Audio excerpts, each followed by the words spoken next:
முல்லைத்தீவு முத்தேன்கட்டு பகுதியில் உள்ள ராணுவ முகாமிற்கு சென்றிருந்த நபர் ஒருவர் காணாமல் போயுள்ளார். அவரை ராணுவத்தினர் மூர்க்கத்தனமாக தாக்கி கைது செய்ததாக அவருடன் சேர்ந்தவர்கள் பொதுமக்களுக்கு தகவல் வழங்கியுள்ளனர். இதனை அடுத்து அந்த ராணுவ முகாமிற்கு முன்னால் பொதுமக்கள் முற்றுகையிட்டு போராட்டம் நடத்தி வருகின்றனர். இதனால் அந்த ராணுவத்தினருக்கும் பொதுமக்களுக்கும் இடையில் தொடர்ச்சியான முருகல் நிலை நிலவி வருகின்றது. இதே போன்று முல்லைத்தீவு கொக்குத்தொடுவாய் பகுதியில் இளைஞர் ஒருவர் வெட்டி கொடூரமான முறையில் படுகொலை செய்யப்பட்டுள்ளார். அந்த கொலையினை செய்தவர்களை கைது செய்வதற்காக போலீசார் தீவிரமான சோதனை நடவடிக்கைகளை அங்கு முன்னெடுத்துள்ளனர். இந்த இரண்டு சம்பவங்களால் முல்லைத்தீவு மாவட்டமே ஒரு பரபரப்பான நிலை தற்பொழுது வரை காணப்படுகின்றது. உண்மையிலேயே இந்த இரண்டு சம்பவங்களிலும் என்ன நடந்தது என்பது சம்பந்தமாக விரிவாக பார்ப்பதுதான் இந்த வீடியோவாக இருக்கும். வணக்கம், இது ஜேசட் தமிழ் ரிப்போர்ட். நமது தளத்திற்கு நீங்கள் புதிதாக வருபவர்களாக இருந்தால் நமது தளத்தினை சப்ஸ்கிரைப் செய்து வைத்துக் கொள்ளுங்கள். அவ்வாறு செய்தால் தான் நாங்கள் தருகின்ற ஒவ்வொரு வீடியோவிலும் குறிப்பிடக்கூடிய புதிய புதிய தகவல்களை நீங்கள் உடனுக்குடன் அறிந்து கொள்ளக்கூடியதாக இருக்கும். முல்லைத்தீவு மாவட்டத்தில் உள்ள மிகப்பெரிய குளங்களில் ஒன்றான முத்தேன்கட்டு குளத்திற்கு அருகில் ராணுவ முகாம் ஒன்று காணப்படுகின்றது. அந்த ராணுவ முகாமானது மிக நீண்ட காலமாக அங்கேயே காணப்படுகின்றது. குறிப்பாக நீர்ப்பாசன திணைக்களத்திற்கு சொந்தமான காணியை அபகரித்து அங்கு ராணுவ முகாம் அமைக்கப்பட்டு ராணுவத்தினர் மிக நீண்ட காலமாக அங்கு நிலை கொண்டுள்ளனர்.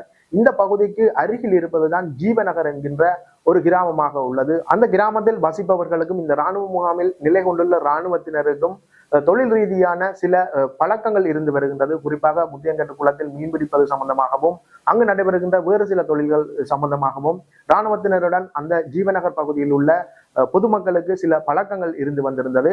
இந்த அடிப்படையில் தற்பொழுது அந்த முகாமினை அங்கிருந்து அகற்றுமாறு பணிப்புரை விடுக்கப்பட்டுள்ளது. இதனால் அந்த முகாமில் உள்ள பொருட்களை, அதாவது படைமுகாமுக்கு தேவையான அல்லது படைமுகாமுக்கு சொந்தமான பொருட்களை வேறு பகுதிகளுக்கு கொண்டு செல்லுகின்ற நடவடிக்கைகளில் இராணுவத்தினர் அண்மை காலமாக ஈடுபட்டு வந்திருந்தனர். இவ்வாறு படைமுகாம்களை அகற்றுகின்ற நடவடிக்கைகளில் ஈடுபட்டு வந்திருந்த இராணுவத்தினர் நேற்று மாலை வேளையில் அந்த பகுதியினை சேர்ந்த நால்வரை அழைத்து தங்களுக்கு தேவையற்ற பொருட்கள் சில இருப்பதாகவும் அதனை நீங்கள் எடுத்து செல்லுமாறும் கோரியிருந்தனர். குறிப்பாக தகரம் போன்ற பொருட்கள் அங்கு காணப்படுவதாகவும் அதனை நீங்கள் எடுத்து சென்று பயன்படுத்துமாறும் கோரியிருந்தனர். இதன் அடிப்படையில் அந்த நால்வரும் படைமுகாமிற்கு சென்றுள்ளனர். அந்த படைமுகாமில் இருந்த தேவையற்ற பொருட்களை அவர்கள் சேகரிக்கின்ற நடவடிக்கைகளில் ஈடுபட்டிருந்தனர். குறிப்பாக இராணுவத்தினர் தெரிவிக்கின்ற பொருட்களை அவர்கள் சேகரிக்கின்ற நடவடிக்கைகளில் ஈடுபட்டிருந்தனர். இவ்வாறான நிலையில் அந்த படைமுகாமிற்கு சென்றவர்கள் குறிப்பாக இந்த பழைய இரும்புகளை சேகரித்து அதனை விற்பனை செய்கின்ற தொழிலை பகுதி நேர தொழிலாக செய்து வருபவர்களாக இருந்திருந்தனர். இதன் அடிப்படையில் அங்கிருந்த பழைய பொருட்களையும் அவர்கள் சேகரிக்கின்ற நடவடிக்கைகளில் ஈடுபட்டிருந்தனர். இதன் போது இரு தரப்பினருக்கும் இடையில், குறிப்பாக அந்த இராணுவத்தினருக்கும் அந்த இரும்புகளை அல்லது தகரங்களை சேகரிக்க சென்ற பொதுமக்களுக்கும் இடையில் முருகன் நிலை ஏற்பட்டிருந்தது. இந்த முருகன் நிலையானது எதனால் ஏற்பட்டுள்ளது என்பது சம்பந்தமான தகவல்கள் இதுவரை வெளியிடப்பட்டிருக்கவில்லை. இருப்பினும் முருகன் நிலை அங்கு ஏற்பட்டதை அடுத்து இரு தரப்பினருக்கும் இடையில் வாக்குவாதமும் ஏற்பட்டுள்ளது. ஒரு கட்டத்தில் இரு தரப்பினருக்கும் இடையிலான வாக்குவாதம் முற்றி இராணுவத்தினர் திடீரென அந்த பொதுமக்களை தாக்குகின்ற நடவடிக்கைகளில் ஈடுபட்டிருந்தனர். அவர்களிடமிருந்து தப்பிப்பதற்காக இராணுவத்தினர் மீது அந்த பொதுமக்கள், அதாவது அந்த 4 பேரும் தாக்குதலை மேற்கொண்டுள்ளனர். இருப்பினும் அங்கிருந்த மேலதிகமான இராணுவத்தினர் அங்கு வருகை தந்திருந்ததால் இந்த 4வரையும் மூர்க்கத்தனமாக தாக்குகின்ற நடவடிக்கைகளை அவர்கள் ஆரம்பித்திருந்தனர். அதனால் அந்த தாக்குதலை தாங்கிக் கொள்ள முடியாத அந்த 4வரும் வெவ்வேறு திசைகளில் அங்கிருந்து தப்பியோட ஆரம்பித்துள்ளனர். இவ்வாறு இராணுவத்தினருடைய தாக்குதலில் இருந்து தப்பிய 4வரில் 3 தங்களுடைய வீடுகளுக்கு போய் சேர்ந்துள்ளனர். இருப்பினும் ஒருவரை காணவில்லை என்ற தகவல் அவர்களுக்கு பின்னரே தெரிய வந்திருந்தது. இதனையடுத்து அங்கு நடந்த சம்பவம் தொடர்பாக, அதாவது அந்த தாக்குதல் சம்பவம், அவர்கள் அந்த இராணுவ முகாமிற்கு சென்ற அனைத்து சம்பவங்களையும் அந்த காணாமல் போனவருடைய உறவினர்களுக்கு, அதாவது குடும்பத்தினருக்கு அவர்கள் தெரிவித்துள்ளனர். இதனையடுத்து அந்த இராணுவ முகாமிற்கு சென்றிருந்த அந்த குடும்பத்தினரும் அவருடைய உறவினர்களும் அங்கு காணாமல் போன நபர் தொடர்பாக வினாவியுள்ளனர். இருப்பினும் அவர் அங்கு இல்லை, அங்கிருந்து தப்பி சென்று விட்டார் என்ற தகவலை இராணுவத்தினர் தெரிவித்திருந்தனர். இருப்பினும் நேற்று இரவு காணாமல் போயிருந்த அந்த நபர் இன்று காலை வரை வீடு திரும்பாததை அடுத்து அந்த இராணுவ முகாமிற்கு மீண்டும் அந்த குடும்பத்தினர், அதாவது காணாமல் போனவருடைய குடும்பத்தினர் சென்று நீதி கோரியுள்ளனர். இருப்பினும் அங்கு உரியவாறான பதில்கள் இராணுவத்தினர் தெரிவிக்காததை அடுத்து இந்த சம்பவம் தொடர்பாக முல்லைத்தீவு போலீஸ் நிலையத்தில் அந்த காணாமல் போனவருடைய உறவினர்கள், அதாவது குடும்பத்தினர் முறைப்பாடு ஒன்றினை பதிவு செய்துள்ளனர். அதாவது அந்த இளைஞருடன் அந்த படைமுகாமிற்கு சென்றிருந்த ஏனைய மூவர்களுடைய வாக்குமூலம் தகவல்களை அடிப்படையாக கொண்டு அந்த போலீஸ் நிலையத்தில் அவர்கள் ஒரு முறைப்பாட்டினை பதிவு செய்திருந்தனர். இது மட்டுமல்லாமல் அந்த இராணுவ முகாமிற்கு சொந்தமான ஒரு வாகனத்தினை வழிமறித்து தங்களுடைய அந்த உறவினை மீட்டு தருமாறு கோரியிருந்தனர். அதாவது அந்த படைமுகாமின் உயரதிகாரி பயணித்திருந்த வாகனத்தினை வழிமறித்திருந்த பொதுமக்கள் அந்த காணாமல் போன நபர் தொடர்பான தகவல்களை தங்களுக்கு வழங்குமாறு கூறியிருந்தனர். இருப்பினும் அது சம்பந்தமான தகவல்களை வழங்க மறுத்திருந்த அந்த அதிகாரியுடைய வாகனம் அங்கிருந்து புறப்பட்டு சென்றிருந்தது. அந்த நபர் காணாமல் போன சம்பந்தமாக இராணுவத்தினர் உரிய பதிலை வழங்க மறுத்ததை அடுத்து பொதுமக்களுக்கு இராணுவத்தின் மீது மிகுந்த சந்தேகம் ஏற்பட்டுள்ளது. இதனால் அந்த பகுதி மக்கள் ஒன்றாக இணைந்து அந்த இராணுவ முகாமினை முற்றுகையிட்டு போராட்டம் நடத்தியிருந்தனர். குறிப்பாக இந்த போராட்டமானது இன்று மாலை ஆரம்பிக்கப்பட்டுள்ளது. தற்பொழுது இரவு வரை அந்த போராட்டம் முன்னெடுக்கப்பட்டு வருகின்றது. இந்த போராட்டத்தில் பங்கு கொண்டிருந்த மக்கள் அந்த இராணுவ முகாமிற்குள் தான் அந்த காணாமல் போன நபர் இருக்கின்றார், அவர்கள் தான் கைது செய்து வைத்துள்ளார்கள் என்று தொடர்ச்சியாக கூறி வருகின்றனர். இருப்பினும் அதனை இராணுவத்தினர் திட்டவட்டமாக மறுத்து வருகின்றனர். இதனால் இருவர்களுக்கும் இடையில் ஒரு முருகல் நிலை தற்பொழுது வரை நீடித்து வருகின்றது. சம்பவ இடத்திற்கு, அதாவது அந்த போராட்டம் நடைபெறுகின்ற இடத்திற்கு இன்று இரவு வரை போலீசார் சமூகம் அளிக்காததை அடுத்து அந்த பொதுமக்கள் மிகுந்த கோபத்துடன் இராணுவத்தினருடன் தொடர்ச்சியாக வாக்குவாதத்தில் ஈடுபட்டு வருகின்றனர். இவ்வாறு தொடர்ச்சியாக தங்களுடன் வாக்குவாதத்தில் ஈடுபட்டு வருகின்றவர்களையும் அங்கு போராட்டம் நடத்துகின்றவர்களையும் அங்கிருந்து விரட்டி அடிப்பதற்கான நடவடிக்கைகளை இராணுவத்தினர் தற்பொழுது முன்னெடுத்து வருவதாக தெரிவிக்கப்படுகின்றது. குறிப்பாக போலீசாரை வரவழைத்து அவர்கள் கைது செய்யப்படுவார்கள் என்ற எச்சரிக்கையும் தற்பொழுது இராணுவத்தினரால் விடுக்கப்பட்டுள்ளது.